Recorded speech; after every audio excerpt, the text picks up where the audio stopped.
900,000 years ago, the Earth was a place both beautiful and brutal.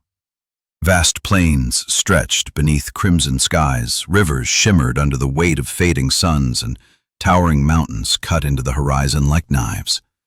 The air was alive with the sounds of beasts larger than anything we know today: mammoths, lions bigger than horses, hyenas with bone-crushing jaws, and among them, small and fragile, walked the first humans. They were not Homo sapiens, not yet. They were Homo erectus, and their close cousins, Homo heidelbergensis. They had no nations, no cities, no words carved into stone, but they carried something else: the quiet power of adaptation. In their rough hands, in their watchful eyes, lay the first sparks of what would one day become us. They survived with what little they had: a sharp stone chipped from flint, a stick hardened in fire, a cluster of embers wrapped in bark. These were their treasures. With stones they carved flesh from bone and split marrow to drink the fat inside. With sticks they defended themselves from the darkness. With fire they warmed their children and kept the predators at bay. Simple tools, simple fire, yet they were the thin line between life and death. For a time, humanity spread. Across Africa they wandered, following the rivers and the rains. Into Asia and Europe they marched, step by step, generation by generation. The world was vast, and they filled it. Small sparks of life, scattered like constellations across the wild earth. But stability never lasted. The planet turned cold. The ice began to spread from the poles, creeping downward, swallowing forests, strangling rivers, smothering plains. A new ice age had begun, and its touch was merciless. For the animals it meant migration, for the trees it meant death, and for early humans it meant a trial unlike any that they had ever faced. Hunger followed the cold. Rain drowned their hunting grounds. Drought cracked the soil. Snow buried the paths of herds. The mammoths grew scarce, the deer fled, and the roots they dug from the ground grew bitter and thin. What had once been survival became desperation. Predators circled closer. A night without fire meant eyes glinting in the dark, claws scraping the dirt, teeth closing on human flesh. Saber-tooths struck from shadows. Lions dragged the careless into the grass, and hyenas waited for weakness. To be human in this world was to be hunted, always prey as much as predator. And yet, against all odds, life endured. Mothers still carried infants in their arms, pressing them close against the warmth of the fire. Fathers still chipped stone into tools, teaching the children to watch, to learn, to remember. Each birth was a gamble against extinction, each breath of a child a fragile miracle whispered into the storm. At this time, humanity was many, tens of thousands, perhaps hundreds of thousands, scattered across continents. They survived the hunger, they survived the beasts. And yet, the world was not finished with them. Something more was coming. Something invisible and merciless. Within only a few generations, almost all of them were gone. Entire tribes disappeared. Whole lineages ended. Where there had once been many, there were now almost none. From hundreds of thousands, humanity was reduced to only about 1,000 souls. What could have caused such devastation? Was it the ice grinding down their world? Was it starvation gnawing from within? Was it disease sweeping silently through the tribes? Or was it something else? A catastrophe we cannot yet name. All that is certain is this: humanity teetered on the edge of annihilation. In the silence before the storm, they could not have known what was coming. They only knew the cold, the hunger, and the fear. They only knew that survival meant holding fire through the night, keeping children alive until dawn, moving forward one uncertain step at a time. 900,000 years ago, our species faced the first great trial. It nearly erased us. It nearly ended everything before it began. And so the story opens not with triumph, but with silence. An earth vast and merciless, and a fragile humanity clinging to life, unaware that their greatest ordeal was only beginning.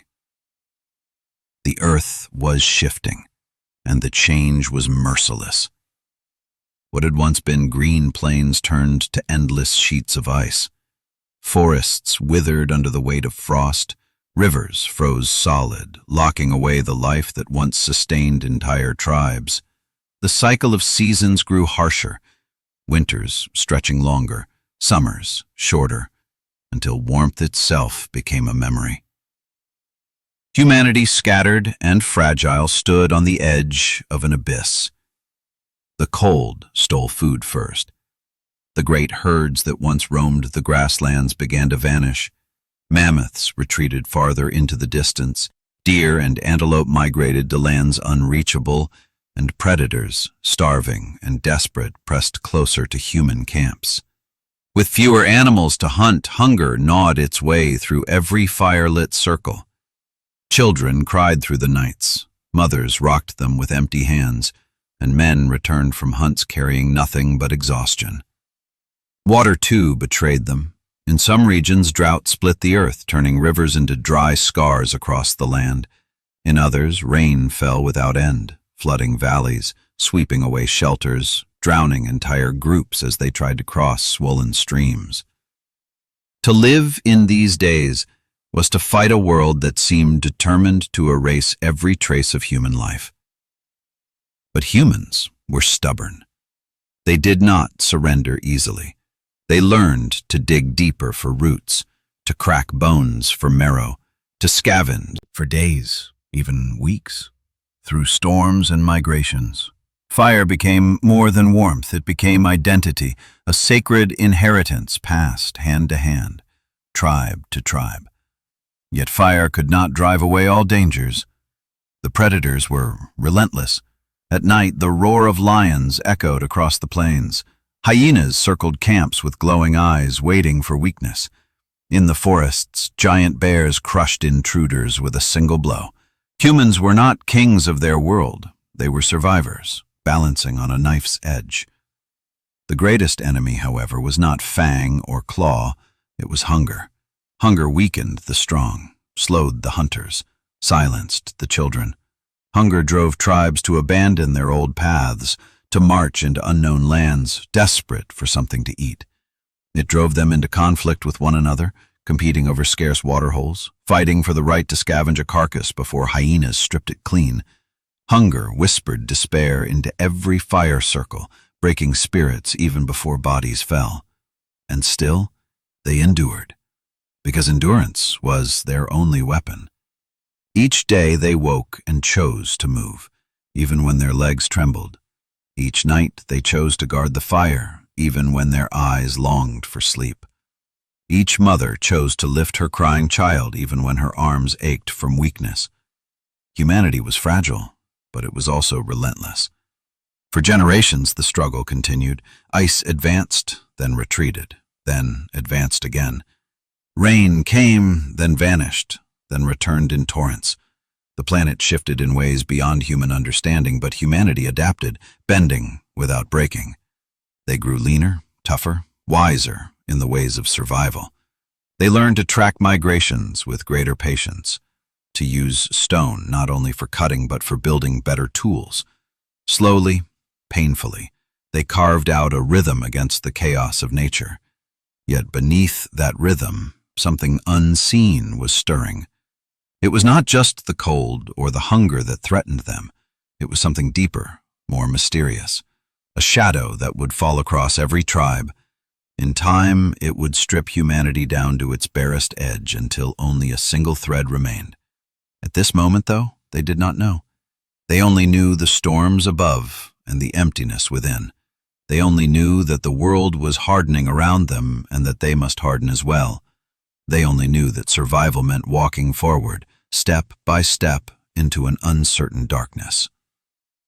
From the outside, it seemed impossible that such small, fragile beings could endure in such a world. But they did.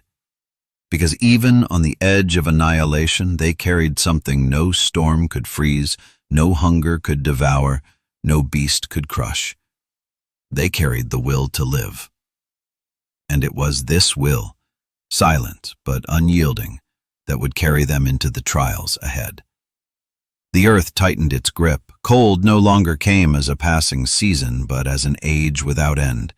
Winds howled across the land, sharp as blades, over valleys where grass once swayed. What had been fertile ground turned into wasteland, and what had been rivers turned into frozen chains. Humanity found itself caged between the sky above and the ice below.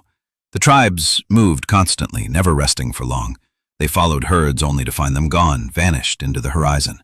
They built shelters of wood and stone only to abandon them when floods came or when the cold became unbearable. The earth itself seemed restless, shifting under their feet, daring them to endure. Each step was paid for in blood. To migrate meant to cross territories owned by predators. To migrate meant to battle storms, to lose the old and the young along the way. The bones of the fallen marked their trails, silent reminders of how fragile survival was. The struggle was endless. Food grew scarce until every scrap mattered. Roots pulled from frozen ground, insects dug from bark, marrow sucked from the last bones of a long-dead kill. These became feasts. Hunters went days without success, returning to fire circles with empty hands, carrying only disappointment. Eyes sank into hollow cheeks, ribs pressed against skin. Children's cries grew weaker until silence replaced them. Hunger became more than a feeling. It was a shadow that lived among them, a constant companion. And yet, even in this despair, fire burned. Always fire. It flickered against cave walls, painting shadows of thin bodies huddled together. Fire was the line between existence and oblivion. Without it, there was no warmth, no safety, no light to push back the terrors of night. Each tribe guarded it as if it were a beating heart. Carried embers became the inheritance of generations, handed down like a sacred gift. But fire could not protect them from everything. The cold seeped into bones, slowing movements, clouding minds. Hunters stumbled in the snow, fingers too numb to grip their spears. Children slept and did not wake. Entire groups disappeared into storms, swallowed without a trace. Still, there were moments of resilience. When one tribe starved, another shared. When storms destroyed one shelter, hands worked together to build another. Humanity's strength was not in size, nor in speed, nor in claws or fangs. It was in each other. It was in the choice to stand side by side against a world determined to erase them. But even this was not enough. As the centuries passed, numbers dwindled. Whole regions emptied of people. Valleys where fire once glowed grew dark. Echoes of laughter and song faded into silence. Humanity was still there, but thinner, weaker, stretched to the edge of existence. The world did not simply test them, it squeezed them, forcing them toward a bottleneck so narrow that almost none would make it through. At this time, the people living could not know the scale of what was happening. They could not measure their decline. They could not see their species collapsing across continents. All they knew was the immediate struggle, the cold, the hunger, the predators at the edge of the fire. But history would remember. In the strands of DNA carried by their descendants, the mark of this near death would remain, proof of how close humanity came to vanishing forever. The age of ice pressed closer, and with it came silence. Fewer voices, fewer fires, fewer footsteps in the snow. Humanity was shrinking, not just in numbers, but in presence. The earth itself seemed to grow vast and empty around them, as though it were preparing for a world without people. And yet, there was still defiance in their survival. With every spark of flint, with every hunted hare, with every child born despite the odds, they declared themselves unbroken. They were fragile, yes, but not finished. Not yet. The storm had only begun. The ice had claimed the land, but hunger claimed the people. Every decision now revolved around the question of food. Each dawn began with uncertainty, and each night ended with fear. Would the hunters return with something to eat, Or would another day pass in emptiness? The great herds that once thundered across the plains were fewer with each season. Mammoths wandered in small numbers, moving farther than humans could follow. The aurochs and deer that had once fed entire clans drifted away, chasing grass that still grew in warmer places. Humanity could not keep pace. Their legs were shorter, their bodies weaker, their children slower. They lagged behind, clinging to scraps of land already stripped bare. Some tribes learned to live on less. They dug frozen roots from beneath layers of snow. They cracked stones to reach marrow within bones left behind by predators. They learned to eat insects, lizards, anything that moved, anything that grew. For some, these tricks meant survival. For others, they were not enough. Starvation crept in silently, taking the smallest first, then the oldest, then the strongest who gave their food away. Still, they marched. They marched because to stop was death. They marched across valleys drowned by floods, across ridges of ice that cracked beneath their feet. They carried children on their shoulders, the weak on makeshift stretchers, the fire in bundles of moss and bark. Each step forward was a refusal to surrender. But every march carried risk. The further they moved, the deeper they trespassed into the territories of predators. Lions lurked in tall grass, waiting for stragglers. Hyenas followed them for days, howling through the night, testing the edges of the fire. Bears rose like walls of muscle and fur when humans crossed too close to their dens. The world was not empty. It was crowded with creatures, stronger, faster, hungrier. And yet humans walked among them, fragile but unyielding. Conflict came not only from beasts, but from one another. Tribes met at watering holes, desperate and suspicious. The weak begged for food, the strong withheld it. Sometimes trade was possible, skins for meat, fire way to blows. Blood was spilled not only by predators but by human hands. The bonds of kinship that once united groups fractured under pressure, and hunger turned neighbor into rival. Even so, humanity endured. For in those rare moments when a hunt succeeded, when a deer was brought down or a mammoth calf stumbled, the tribe rejoiced. Fires roared, meat sizzled, children laughed through mouths full of food. In those moments, hunger loosened its grip and hope flickered bright. These victories were rare, but they were enough to keep people moving forward. The march of hunger reshaped them. Bodies grew leaner, tougher, forged by hardship. Minds sharpened, watching the land with new eyes, remembering patterns of animals, reading signs in the wind. They began to plan, not only for the day but for the seasons ahead. The struggle taught them patience, and patience became a tool as valuable as fire. And still, the numbers dwindled. Entire valleys emptied of people. Fires that once lit the night sky winked out, never to return. The earth grew quieter, as if holding its breath, waiting to see whether humanity would survive or vanish into memory. Through all of this, the will to live burned on. It burned in the eyes of mothers who refused to let their children go hungry. It burned in the hunters who rose again and again, even when their hands were raw and their bodies weak. It burned in every ember carried through storms, in every story whispered by firelight. The march of hunger was long, and it was cruel. But it was not the end. It was only the beginning of a trial far greater, a trial that would squeeze humanity down to the smallest of numbers until survival itself hung by a single thread.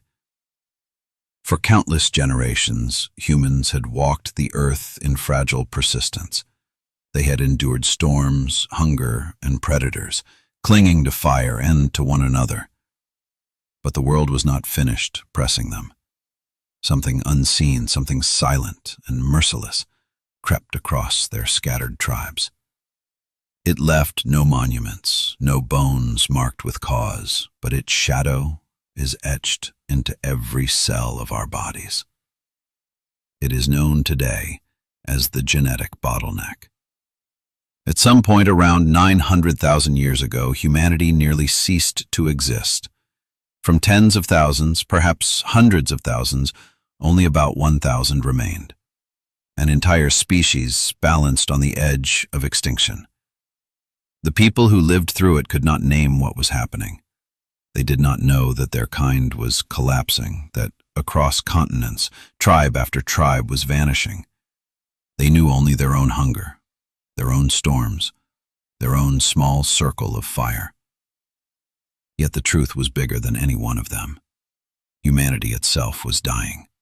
Why? The earth had turned against them in every way.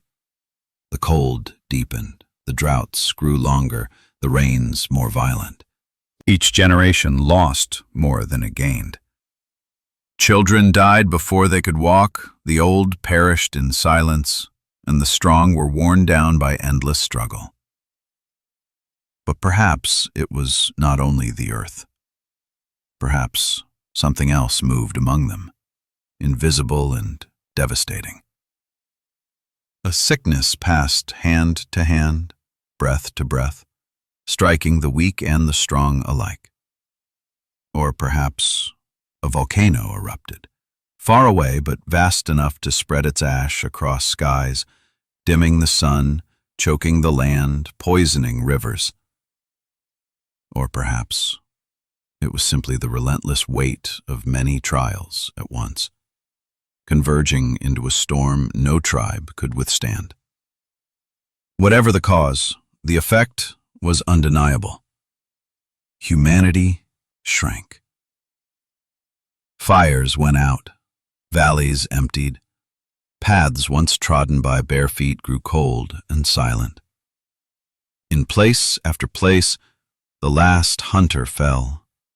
The last mother whispered to her child. The last embers faded into night. Entire lineages ended without witness. Yet not all was lost. Somewhere, in hidden valleys and sheltered caves, small groups endured. They survived storms by huddling close. They shared what little food they found, even when it meant hunger for all. They carried fire through rain and snow, never letting it die. They told stories to their children, not knowing if any of them would live long enough to pass those stories on. These scattered survivors, numbering perhaps no more than 1,000, held the fragile thread of humanity in their hands. They were not mighty. They were not many. They were desperate, worn thin by a world that seemed determined to erase them. But they did not let go. Day after day, step after step, they moved forward. They did not know they were the last hope of their species, but they lived as if tomorrow still mattered. And that was enough. From this bottleneck, from this narrow passage of survival, every human alive today descends. Every face, every voice, every hand carries the memory of those thousands. Their endurance is written into us, in our blood, in our bones, in the very code of life that shapes us. We are living proof of their refusal to die. The bottleneck was not just a moment in history. It was a crucible. It stripped humanity down to its barest edge, removing the weak, pressing the survivors into something harder, leaner, more determined. Out of that crucible, a future was forged. But at the time, there was no sense of destiny, no vision of tomorrow. There was only hunger, fear, and the fragile hope that one more fire would last until dawn. The world was vast, flickering in a sea of darkness.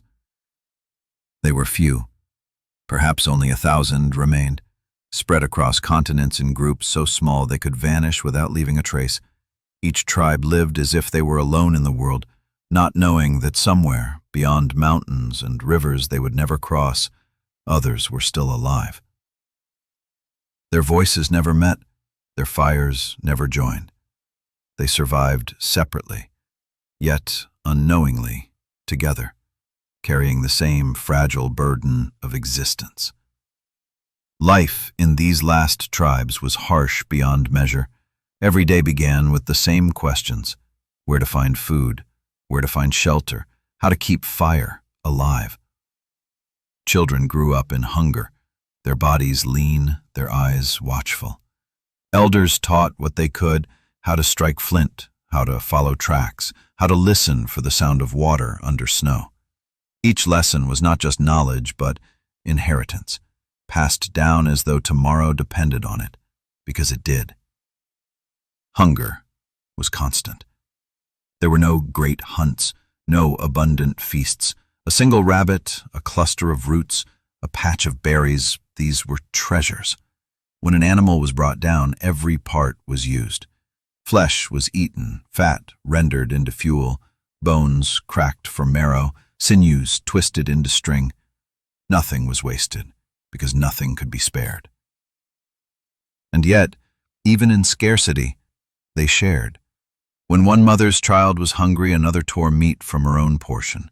When an old man could no longer walk, the tribe carried him until he could go no further. When someone died, their memory lived in the whispers of firelight, their lessons carried forward. It was this stubborn care for one another, this refusal to let go, that kept them alive when everything else pushed them toward extinction. Predators remained a constant threat. The night belonged to them, and humans were intruders in their world. Lions prowled the edges of camps, drawn by the scent of cooking meat. Hyenas followed silently, waiting for weakness. Even wolves, which in time would become allies, were then enemies, their howls echoing through the valleys. To venture too far from fire was to risk never returning. To sleep without a guard was to invite death. The tribes fought back with what little they had: spears hardened in fire, stones sharpened by hand, courage born of desperation. They were not strong enough to dominate, but they were clever enough to endure. Sometimes they drove predators away, sometimes they lost, but each confrontation was a reminder that survival was not given, it was earned. Still, the greatest struggle was against the world itself. The storms, the cold, the emptiness pressed harder than any predator. Each winter felt longer than the last, each summer shorter, each harvest of food more meager. The people grew thinner, their fires smaller, their songs quieter. Yet still, they endured. What bound them together? Spirits that watched from the sky. These stories gave meaning to suffering, turning fear into wisdom, turning despair into hope. A child who heard these words carried them into adulthood, and in this way, humanity's spirit survived even when its body faltered. The bottleneck was not only a test of bodies, but of hearts. To live through it required more than strength, it required endurance of the soul. Every day they chose to rise, to walk, to search, to fight, to believe that tomorrow was worth reaching. They did not know if their kind would endure, but they acted as though it would. And in doing so, they made it true. From these last tribes, from these scattered groups of 1,000 souls, the future of humanity was born. Every person alive today carries their legacy. Every heartbeat is an echo of theirs. We exist because they refused to let go, because in the face of despair they chose survival. They were the last tribes, the fragile thread stretched across the abyss of time. And from that thread, the tapestry of humanity would one day be woven again. Hunger became the law of the land. It was not a passing guest, but a permanent presence, sitting beside every fire, whispering into every dream. Children woke, crying, their small bodies aching with emptiness. Mothers rocked them with arms as thin as branches, offering comfort when they had no food to give. Hunters rose before dawn, knowing that most days they would return empty-handed, yet still they went, driven not by hope, but by the certainty that without them, all would perish. The earth seemed drained of abundance. The herds that once fed clans for weeks had vanished into distances unreachable. Rivers yielded fewer fish, their waters often frozen solid. Trees bore little fruit, and roots dug from frozen soil gave barely enough to silence the pain of hunger. What scraps remained were fought over not just by humans but by every creature desperate to survive. The line between predator and prey blurred, for at times humanity scavenged from the kills of beasts, arriving late to tear scraps of flesh from what lions or hyenas had left behind. In such times, desperation drove invention. People learned to crack bones for marrow, to scrape hides not only for warmth, but for scraps of fat clinging to the skin. They chewed bark, gnawed sinew, boiled leather, anything that could trick the stomach into believing it was full. Each discovery was born of need, each act of survival carved from misery. Yet these small acts, repeated countless times, stretched the thread of life just far enough to keep them from breaking. But hunger was merciless. It hollowed the eyes, weakened the muscles, slowed the steps of the strongest. Once powerful hunters stumbled on hunts, spears slipping from their grasp. The old could not rise from the ground. The young grew too frail to laugh, too tired to cry. When storms struck, the weak were the first to fall, left behind beneath snow or buried in mud. Grief became as common as breath. And still, they carried fire. Always fire. Even when stomachs were empty and limbs refused to move, they guarded it. Carried in bundles of moss, sheltered under hides, cradled in hands too cold to feel, fire was never allowed to die. Without it, there was nothing. No warmth, no light, no way to cook the scraps that might save them. Fire was more than survival. It was identity.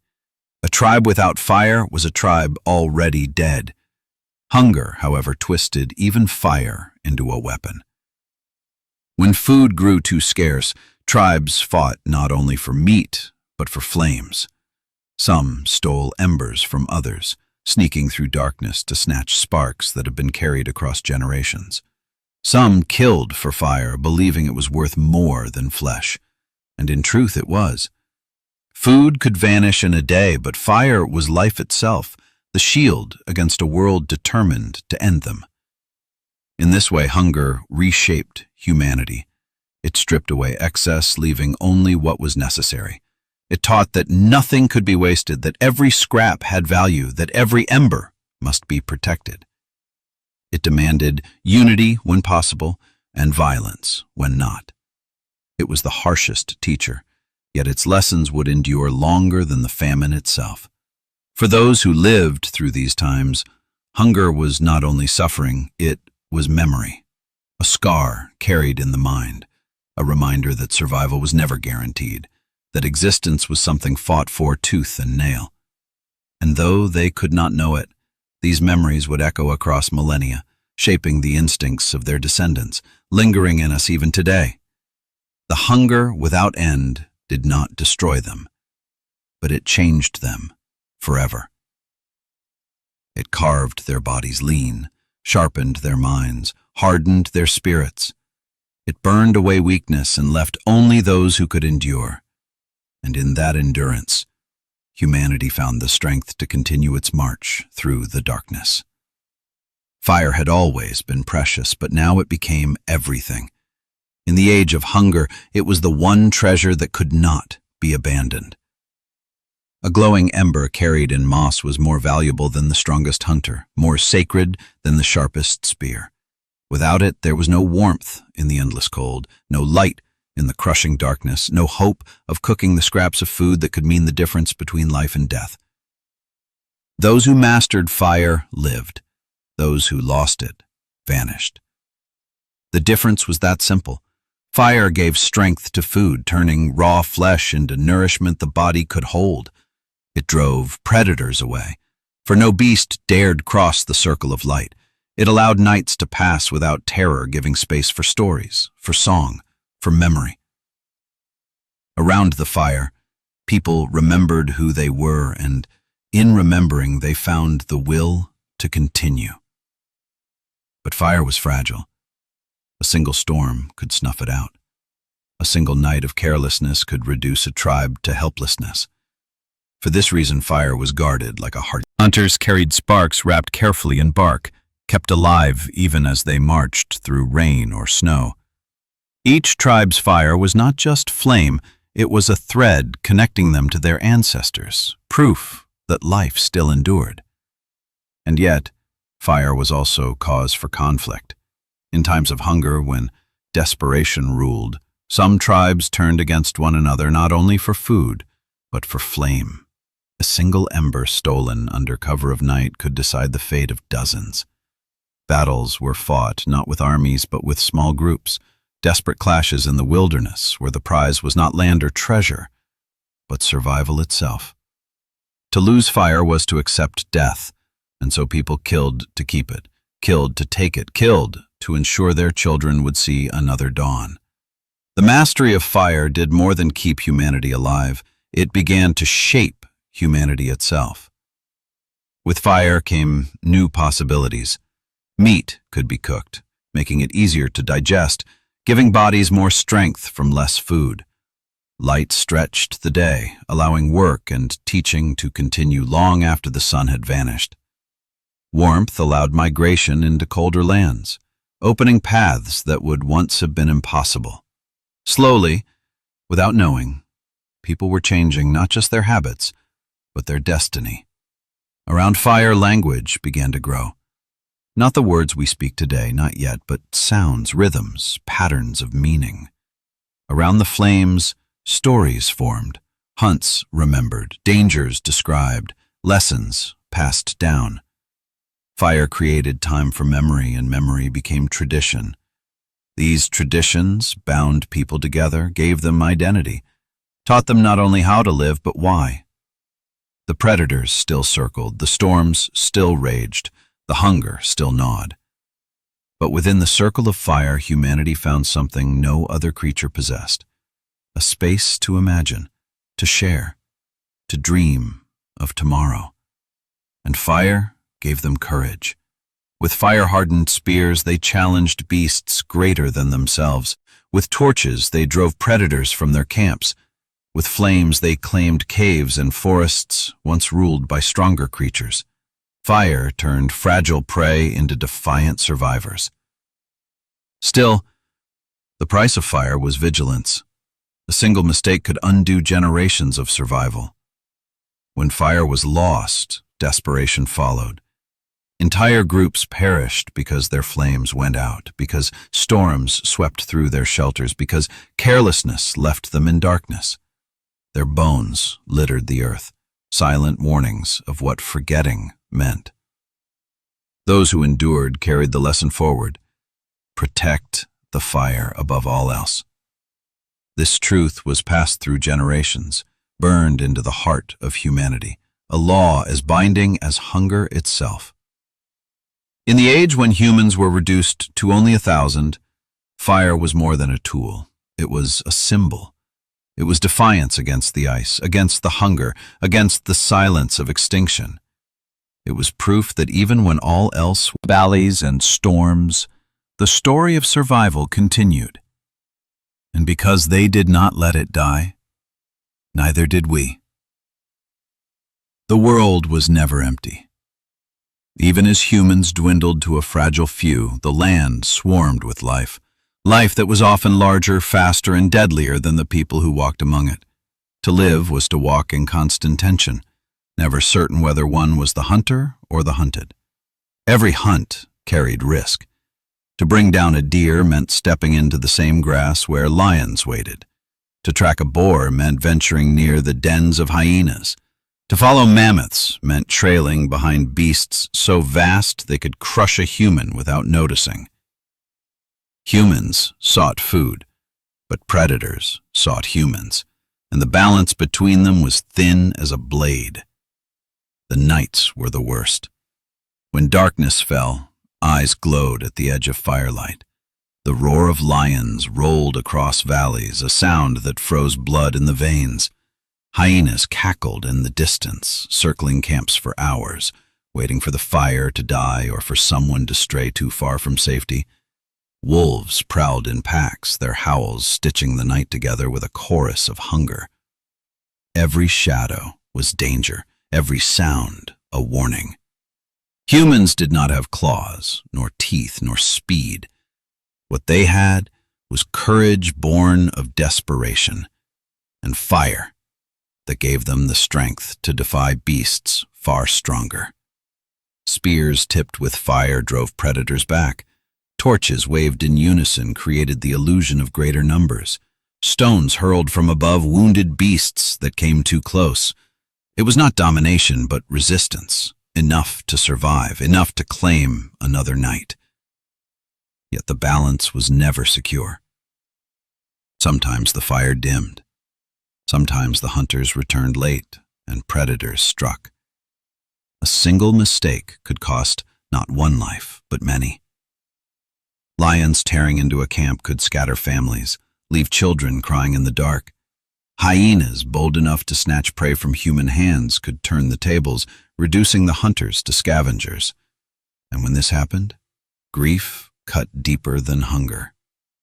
Still, humans adapted. They learned to track not only prey, but predators, to recognize paw prints in the dirt, claw marks on trees, scattered on paths. They learned to avoid danger when possible, to fight only when forced. They developed a wary respect for the beasts that stalked them, an understanding that survival did not mean killing everything, but outlasting it. Predators shape humans as much as the cold or the hunger. They sharpened awareness, forced cooperation, demanded vigilance. A single hunter alone was nothing, but together, with spears raised and fire blazing, a tribe could drive away even the fiercest threat. This unity became instinct, a bond forged not by choice but by necessity.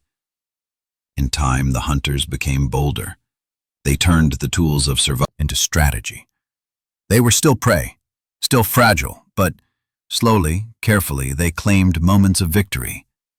Each triumph carried a cost. Hunts against great beasts risked death for all involved. A mammoth brought down could feed a tribe for weeks, but it could also crush hunters beneath its weight, gore them with its tusks, scatter them into the snow. These hunts were gambles, desperate wagers with survival as the prize. When they succeeded, the fire roared, bellies filled, spirits rose. When they failed, silence fell heavy, and another group of voices was lost to the world. This balance between predator and prey defined humanity's existence. It was a balance of fear and courage, weakness and will. And though humans were not the strongest nor the fastest, they carried something no other creature did: the refusal to surrender. That refusal turned every hunt into a possibility, every night into a chance, every day into another step forward. In a world ruled by claws and fangs, the weakest of creatures found a way to endure, and by enduring, they prepared for something greater. Predators were not an occasional danger. They were a daily presence, woven into every step of human life. To gather water was to risk ambush. To hunt meant stepping into the territories of beasts who hunted better, faster, stronger. Even rest carried danger, for predators did not sleep when prey was near. Humanity existed inside a circle of fear, with fire as its fragile boundary. There were nights when that boundary broke, when winds howled too loud, when rain drowned the flames, when embers dimmed to ash. Darkness closed in. And with darkness came eyes. Lions padded silently into camps, their breath steaming in the cold night. Hyenas shrieked with wild laughter, scattering children, chasing mothers into the shadows. Wolves darted in, teeth flashing, dragging away the weak before anyone could rise. By the time fire was rekindled, blood already stained the ground. But humans learned. They began to fight back not with panic, but with fury. Spears of wood, hardened in fire, pierced the hides of lions. Stones hurled from slings cracked the skulls of wolves. Torches waved together created a wall of light, driving back even the boldest of beasts. For every life taken by predators, Humans sought to take one in return. They hunted the hunters, not for food, but for vengeance, for the right to exist without fear.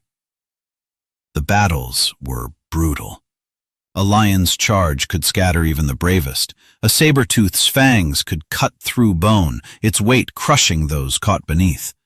Men and women fell, their bodies left as reminders of the price of defiance. Yet each battle taught lessons, and lessons became survival. They learned to move as one, to surround, to trap, to strike. Lingered in the valleys, warnings carried on the wind. For those who survived, grief was constant, but grief hardened into determination. They could not afford to surrender, for surrender meant extinction. There were victories, rare and costly, but unforgettable. A mammoth driven into a pit, feeding a clan for weeks. A lion slain, its pelt worn as proof that humans could defy even the kings of the night.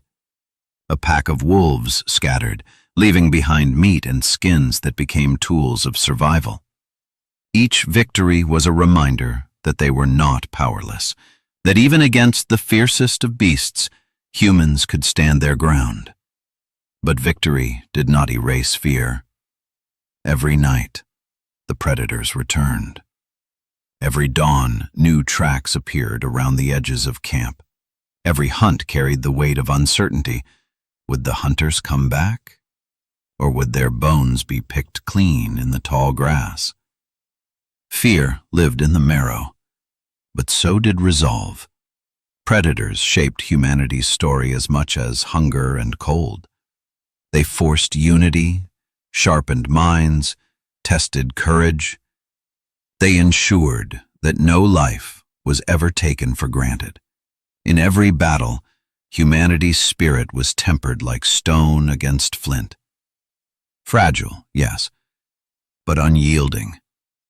And through this long war, something greater was forming. Fire had given humans a weapon no beast could match. Spears and stones gave them reach. Strategy gave them strength in numbers. What began as survival was slowly, painfully, becoming the first steps toward mastery. Yet in these days, mastery was still far away. Humans were not rulers of the earth. They were survivors, scarred and bloodied, carrying their fragile fires through a world that wanted them gone. They did not know if tomorrow would come, but they fought as though it must. The blood spilled in the shadows was the price of existence, and because they paid it, we are here. For countless generations, humanity had survived by standing together. The tribe was safety. The tribe was strength. The tribe was hope. Alone, a person was nothing, just another carcass waiting for predators. Together, they could endure storms, hunt beasts, carry fire across valleys. But hunger has a way of bending bonds until they break. Fear sharpens suspicion, and when the world gives too little, even the strongest unity begins to fracture. It began quietly. A hunter returning empty-handed found jealous eyes staring at the scraps of meat he did not have. A mother cradling her child drew bitter whispers from others whose children had already gone silent.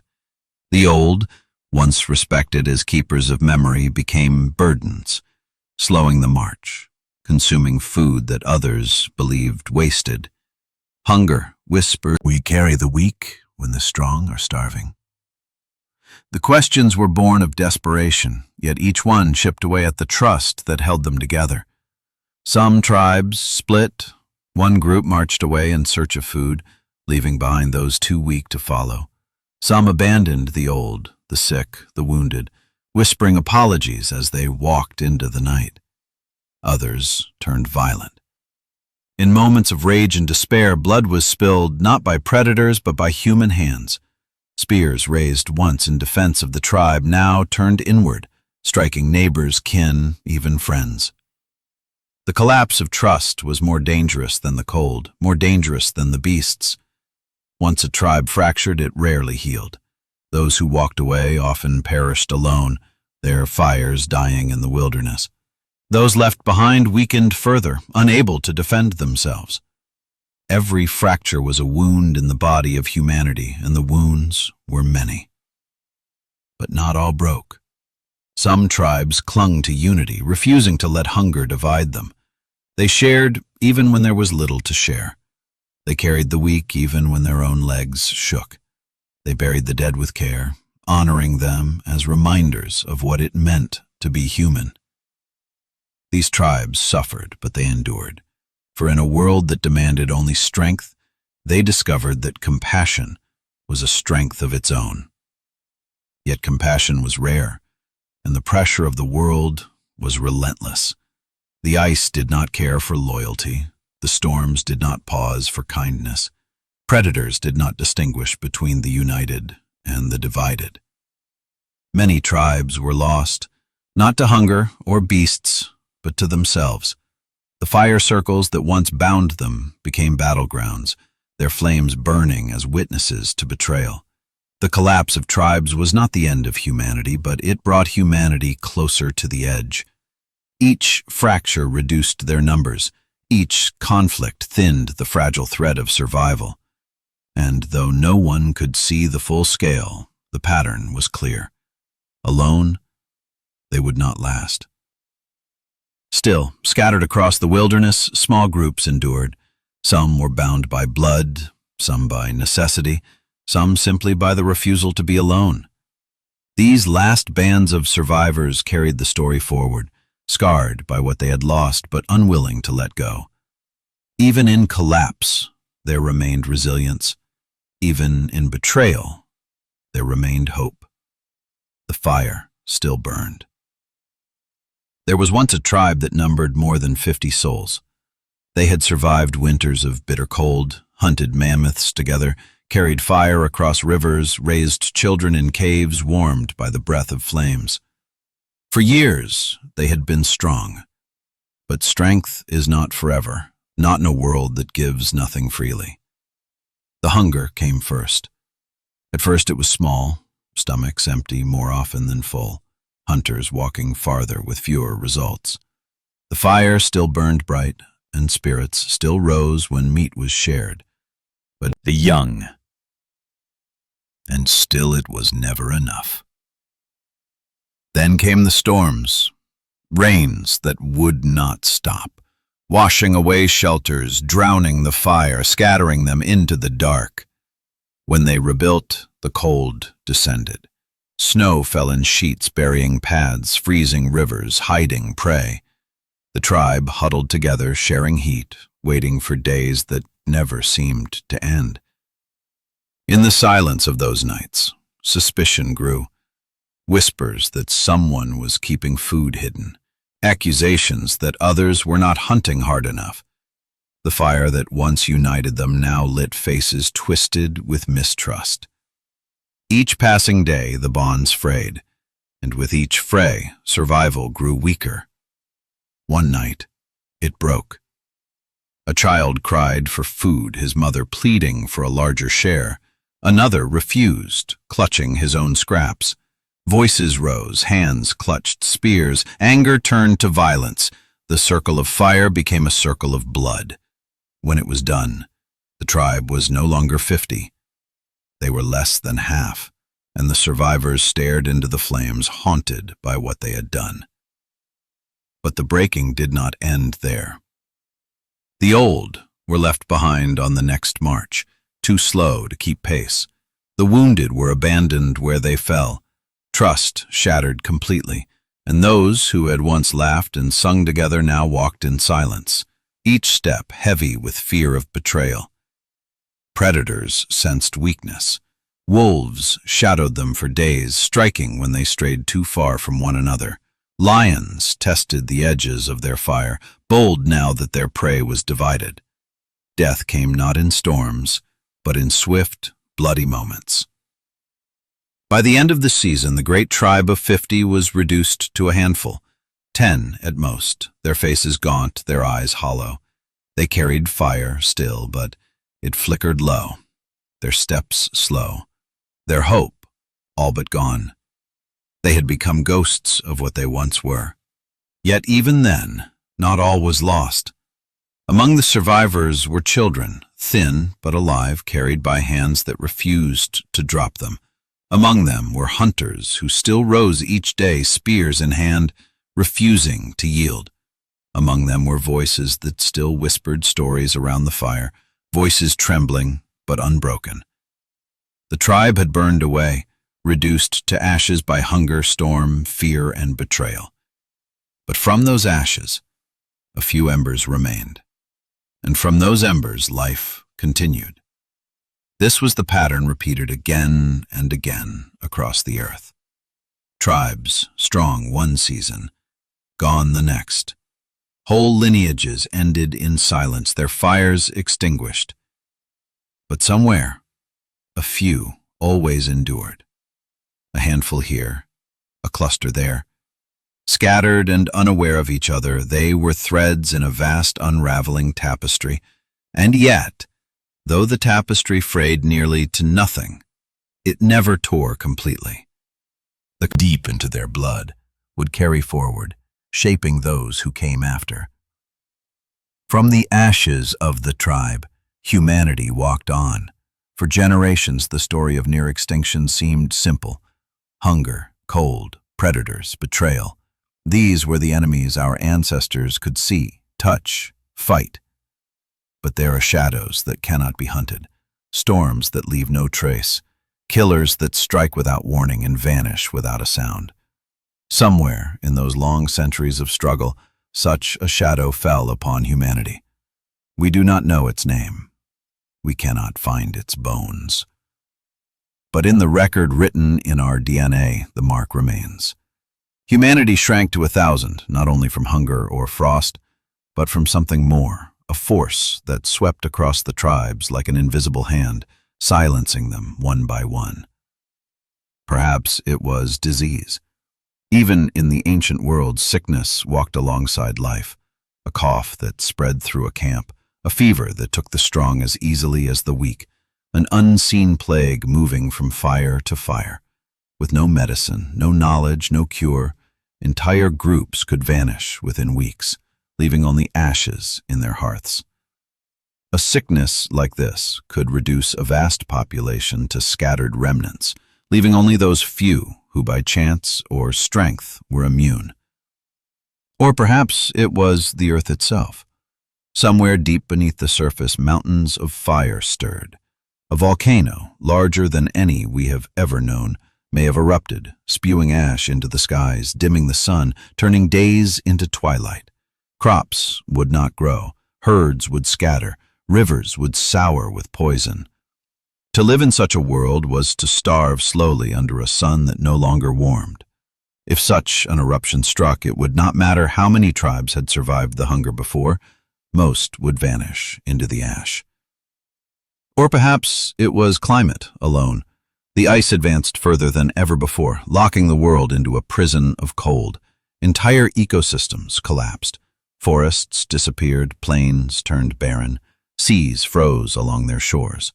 The earth became an enemy too vast to fight, and only those who found the rare places of refuge, the hidden valleys, the rivers that still flowed, the caves where warmth lingered, would endure.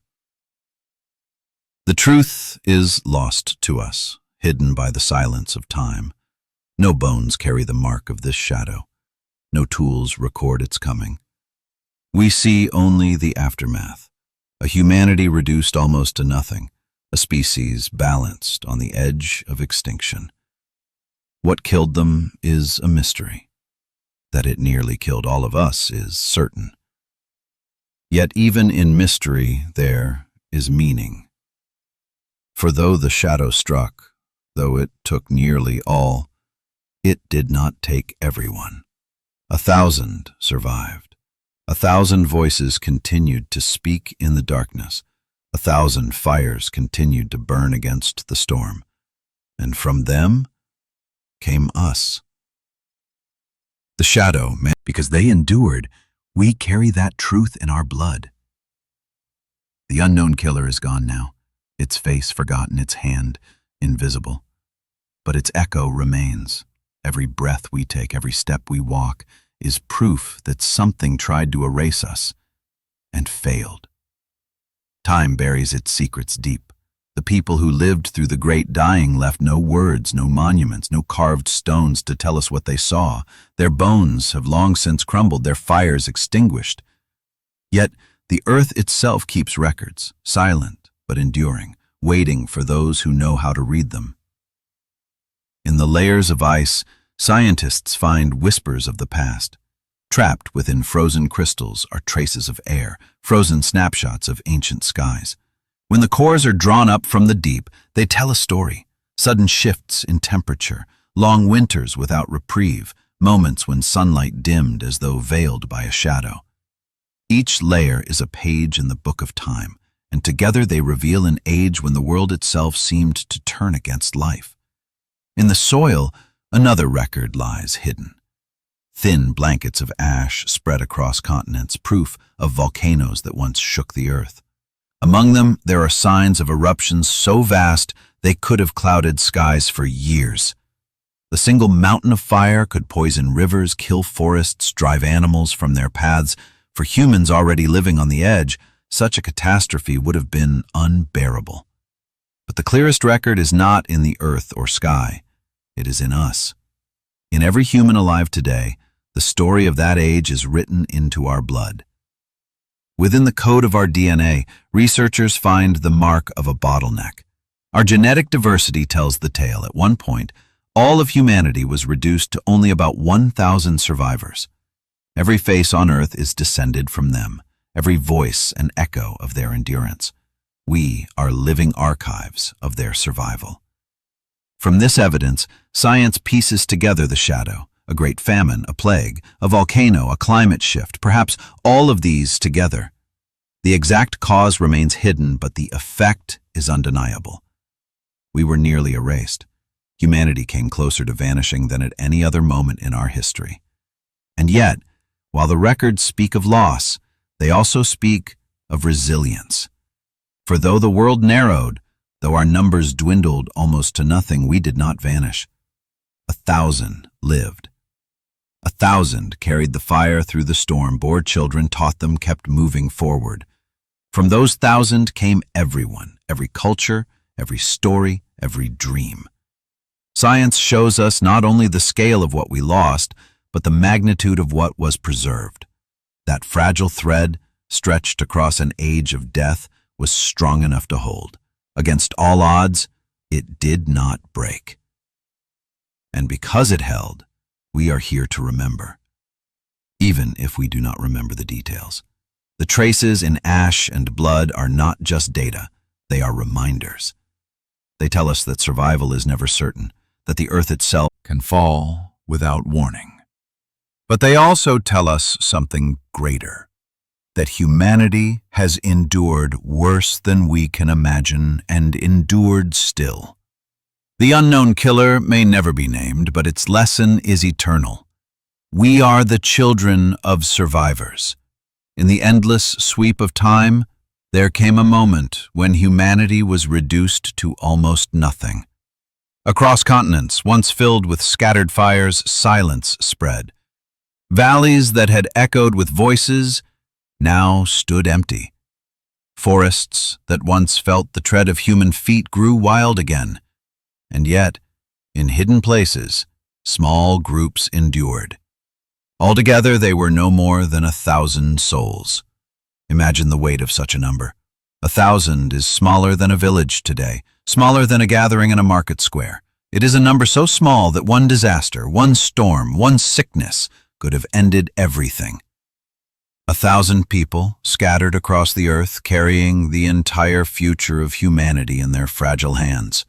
For them, life was not measured in years, but in days, in nights, in the single breath of a newborn. Each child was a miracle, a victory against odds too vast to comprehend. When a baby was born, cries rose louder than any storm, for it meant the fire of humanity had not gone out. But when a child died, as many did, the silence that followed cut deeper than hunger. Every loss was not just grief, it was a reminder that the future itself could be slipping away. The last 1,000 lived in places that gave them small refuge, valleys where rivers still flowed beneath thin ice, caves that offered shelter from wind, cliffs where the sun lingered longer on the stone. These places were lifelines, sanctuaries where food was still found, where fire could survive the storms. Without them, there would have been nothing. Their lives were a constant balance: hunt and risk the predators, or stay and starve. Move in search of food, or remain where the fire burned. Carry the weak, or leave them behind. Each choice was heavy, for every mistake could be fatal, and yet they chose again and again to move, to endure, to keep going. They lived close to death, but they also lived close to one another. In such small groups, bonds were unbreakable. Every person mattered. Every hand was needed to keep the fire alive, to carry the children, to guard the night. When one fell, the loss was felt by all. When one laughed, the sound lifted every spirit. Their survival was not the survival of individuals, was the survival of a family stretched across time. And through it all, fire remained at the center. Around it they warmed their bodies, but also their spirits. Around it they told stories of ancestors, of hunts, of dangers. In those stories, memory lived. Even when everything else was fragile, memory was carried forward. It was not written in stone or bone, but in words whispered from parent to child. The last of humanity. Each day was uncertain, but each day they endured. They did not know they were the last 1,000. They did not know that all of humanity rested on their survival. They only knew that to stop was to die, that to move was to hope. And so they moved, through hunger and storm, through darkness and fear, carrying fire, carrying children, carrying the fragile thread of tomorrow. The last 1,000 were not mighty. They were not conquerors, nor rulers, nor even dreamers. They were survivors. And in their survival lay the seed of everything that would come after. Among the last 1,000, survival was not guaranteed.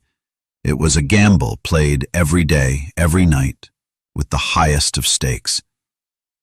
They did not measure life in decades or generations. They measured it in meals, in fires that did not die, in children who lived long enough to walk. The difference between survival and extinction was as thin as smoke in the wind. Each birth was a battle. A woman groaned in the dark, her body straining, surrounded by anxious hands. The air held its breath, for all knew that what happened in that moment could decide the fate of their people. The child's cry was more than a sound of life. It was defiance against the silence that had swallowed so many tribes. But when no cry came, when the child was still, the grief was heavier than stone. Each loss felt like a piece of humanity itself slipping away. The young who survived grew up fast. Hunger carved them lean, cold hardened them early. A child who lived through the first winters learned to walk with endurance, to watch the sky for signs of storms, to listen for the footsteps of predators. Play was rare. Lessons were life itself, passed in whispers around firelight, etched into memory because forgetting meant death.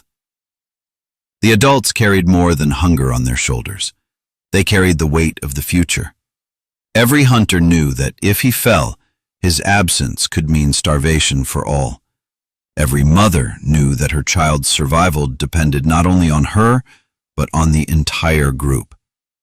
Every elder, though frail, carried knowledge too precious to lose.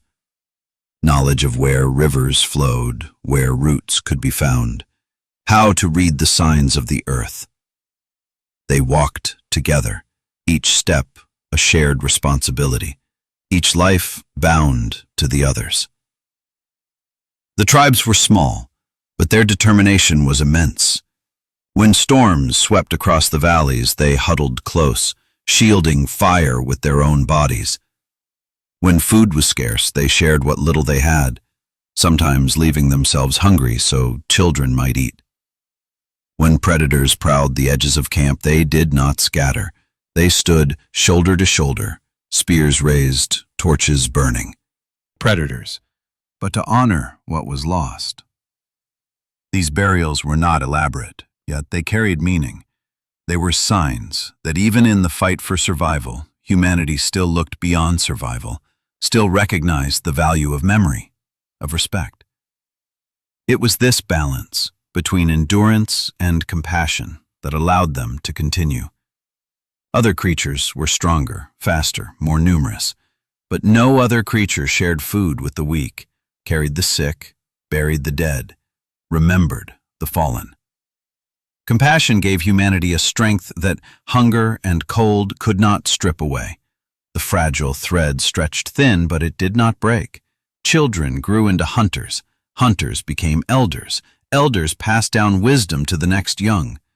The line of humanity bent under the weight of the world, but it held. We are here because they refused to let go. We are here because they chose to fight for children when giving up would have been easier. We are here because they carried fire through storms, through darkness, through despair. Each step they took was a step away from extinction, though they did not know it. They thought only of tomorrow, yet in doing so, they secured the future of millions yet unborn. The last 1,000 were not many, but they were enough. The age of endless hunger did not last forever. Slowly, almost imperceptibly at first, the world began to change. The ice that had crept down from the mountains paused in its advance. The storms still raged, but their grip loosened. The sun, long hidden behind veils of cloud and ash, began to burn warmer on the stone. It was not sudden salvation, but it was enough. The earth, which had pressed humanity to the edge, now opened its hand, just slightly. The rivers thawed first. Thin ice cracked under the pressure of flowing water, and streams trickled into valleys that had long been silent. Grass pushed through patches of melting snow. Small animals emerged from burrows, timid at first, then bolder, as though they too sensed that the worst had passed. For the survivors, these signs were more precious than treasure. A green shoot could mean food. A thawed stream could mean life. With these changes, hunting became possible again. Herds, long vanished, began to return. Deer picked their way across the plains. Mammoths wandered cautiously down from the north. Wild horses moved in restless bands. For the first time in countless generations, humans looked upon the land and saw not only danger, but promise. The empty horizon once again held possibility. The tribes responded as they always had, by moving, by adapting, by seizing the chance offered to them. They followed the herds, tracking their migrations with patience honed by centuries of hunger. Spears, once turned against predators alone, now struck prey more often. Fires burned brighter with cooking meat, and the thin faces of children began to fill with stretched nearly to breaking, began slowly to thicken. Children lived longer. Mothers bore more than one child who reached adulthood. Elders lived long enough to teach, passing on stories, lessons, warnings. Around fires, laughter returned, soft at first, then louder, carried on the wind like an echo of a future still unseen. The world itself seemed to breathe easier. Where once only silence and death had ruled, sound returned. The rush of rivers, the stamp of herds, the cries of hunters. For the last 1,000, this was the dawn of hope. They had endured the long night, and though shadows still lingered, the sky ahead was no longer only black. And with hope came change in spirit.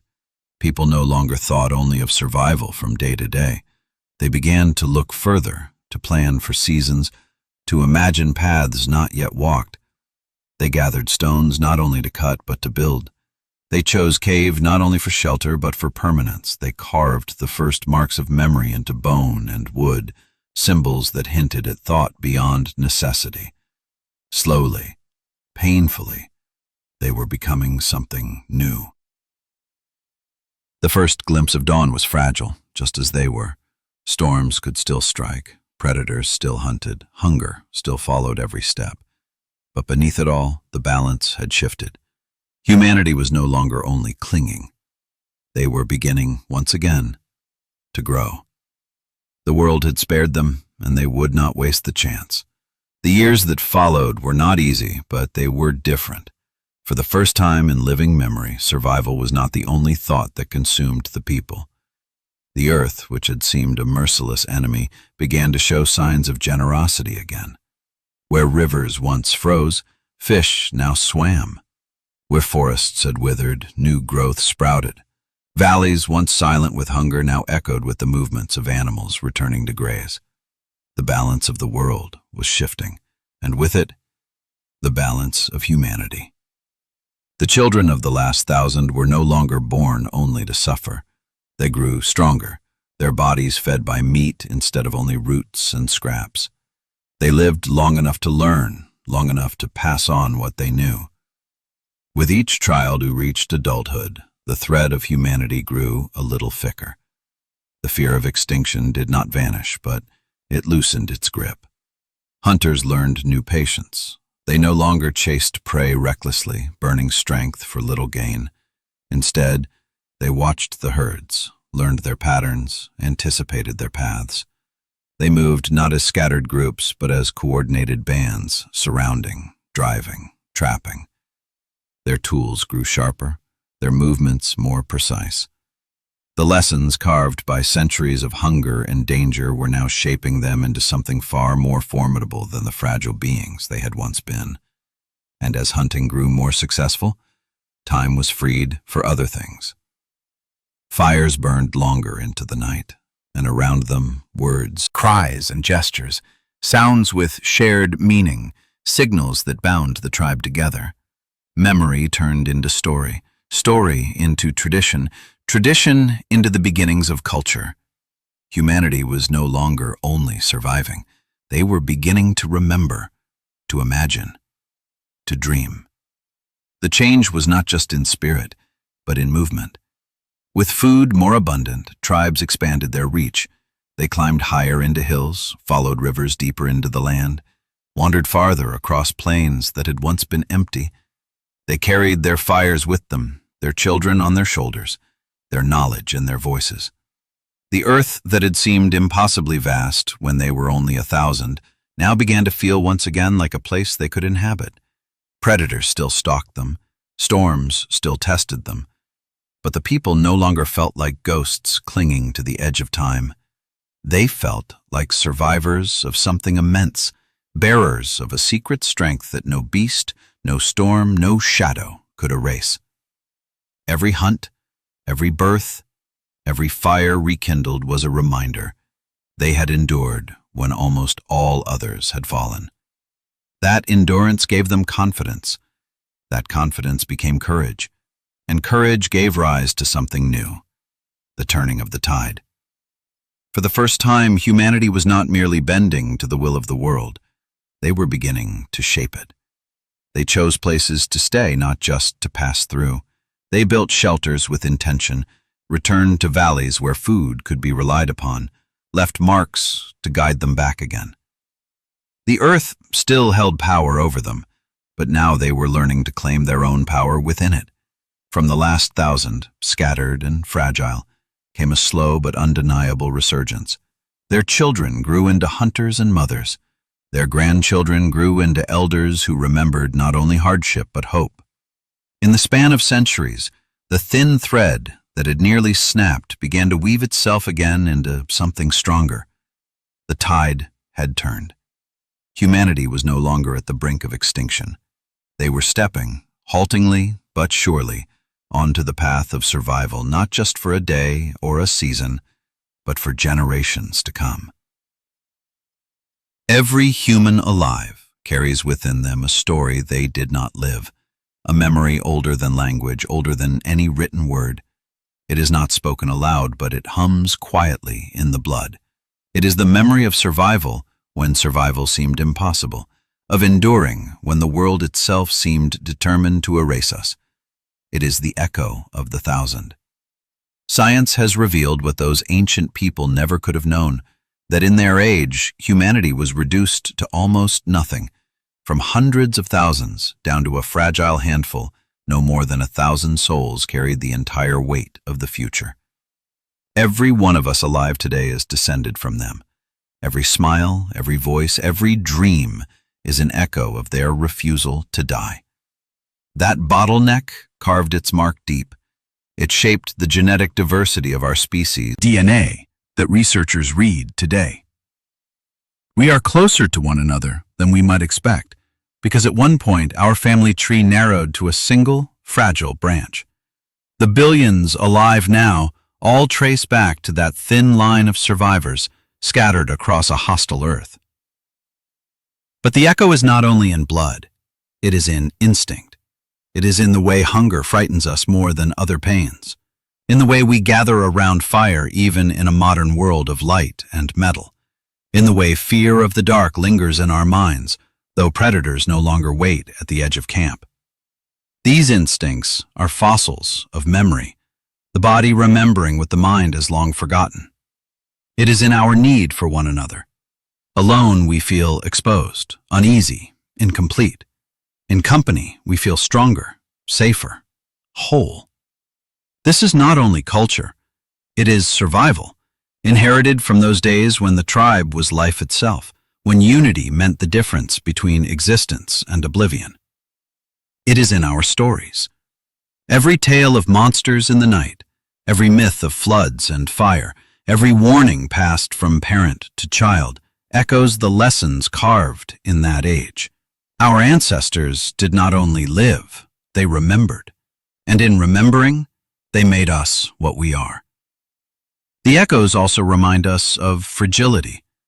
For all our cities, our machines, our billions, we are still the descendants of a people who once numbered only 1,000. Extinction is not a distant threat, but a shadow that has brushed against us before. It whispers that survival is never guaranteed, that we live today only because of choices made in caves, on plains, in storms, long ago. And yet, the echoes are also proof of resilience. We are not here by accident. We are here because when everything seemed lost, a handful of people endured. They guarded fire through nights of terror. They carried children through storms. They stood together against hunger and beasts and fear. Their blood runs in ours, and their strength is our inheritance. We carry their story, even when we do not know it. We are the echoes of survival. The story of humanity does not begin with greatness. It does not begin with kings or empires, with art or stone, with ships or cities. It begins with survival. Raw, desperate, fragile survival. 900,000 years ago, the earth pressed us to the edge of nothingness. From countless thousands, we fell to only about 1,000. That was all. A number so small that history itself might never have happened. They were not mighty heroes. They did not know they were carrying the weight of all future generations. They only knew hunger, cold, fear, and fire. They only knew that if they stopped, even for a moment, the darkness would close in forever. And so they did not stop. They guarded the flame. They carried their children. They buried their dead. The branches of that single narrow tree that bent but did not break. The strength of our species is not that we were destined to rule the world, but that we were willing to survive it when almost nothing else remained. This truth should humble us. For all our achievements, for all our power, We exist only because a handful of people clung to life in an age of death. We live in their shadow, but also in their light. They gave us the chance to exist, and with it, the responsibility to remember. Their story is not one of triumph, but of endurance. It is not about conquest, but about refusal. It is not about glory, but about survival, one day at a time, one fire at a time, one child at a time. And yet, in its quiet way, it is greater than any tale of kings and empires, for without them, there would be no us. The fragile miracle of humanity is that we should not be here at all. The odds were against us. The storms were stronger, the predators fiercer, the hunger deeper, the shadows darker. And still, the fire lived. Still the children cried. Still the people walked. Still the story continued. We are that story. We are the proof that survival is enough, that from the smallest of numbers, the greatest of possibilities can grow. We are not separate from those thousands. We are their continuation, their echo, their legacy. And so the tale ends where it began, not with extinction, but with endurance, not with silence, but with fire. A fire that has burned for nearly 1,000,000 years, carried across storms and centuries, through darkness and doubt, until it reached us. The fragile miracle is not only that they lived, it is that we remember.